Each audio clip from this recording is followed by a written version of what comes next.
Yan, nagawa na ng kayuran. Ayan, Yan, yung nagpunta kami sa Home Depot para magpatabas. Ayan na yung na-assemble Wala niya kami na. ng kabayo.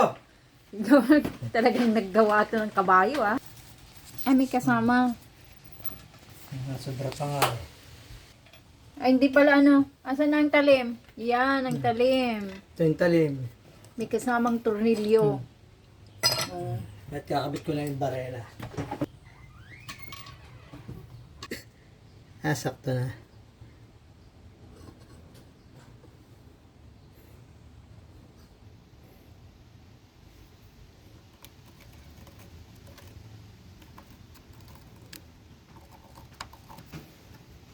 Yan.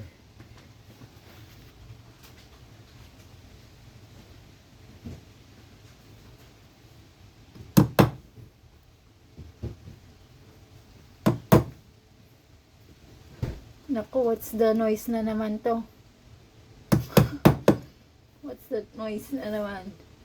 What's that noise na naman?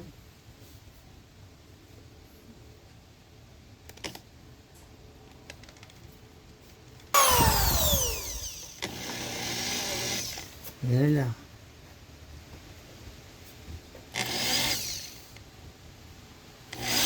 Yun.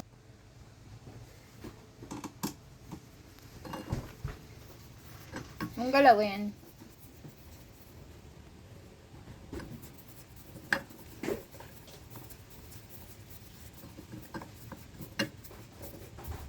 Yan.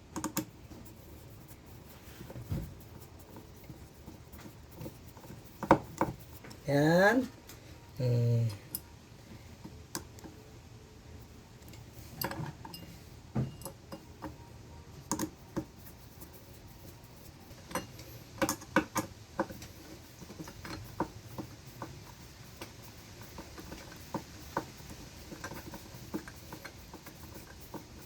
Yan, matibay. Malalim ang tornilyo. Ganda to. O, syempre kasi kailangan mo ng puwersa pag nagkudkud ka.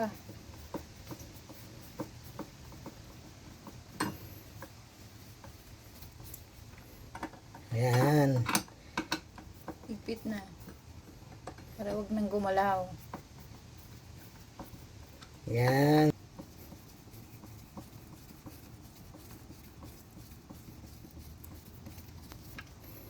Okay na, timbang na.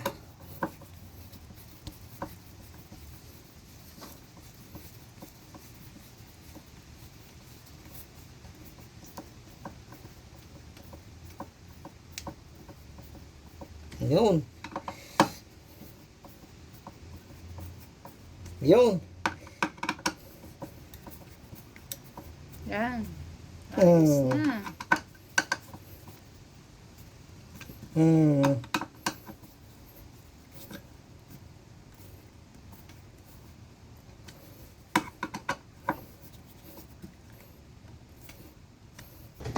Oh, yan yung kanyang finished product. Ang ganda. Mapatistis na Made namin in Canada ito. yan, ha? Kayuran. Made in Canada. Ayan, oh. Lahat dito, pag nagpunta ka sa Canada, aba, magiging karpintero ka, magiging baker ka, cook, janitor, building coordinator, lahat na ata. Pero, ay, doktor, pwede din ah. Ayan. Ayan na yung finished product ng handmade kayuran. Ayan.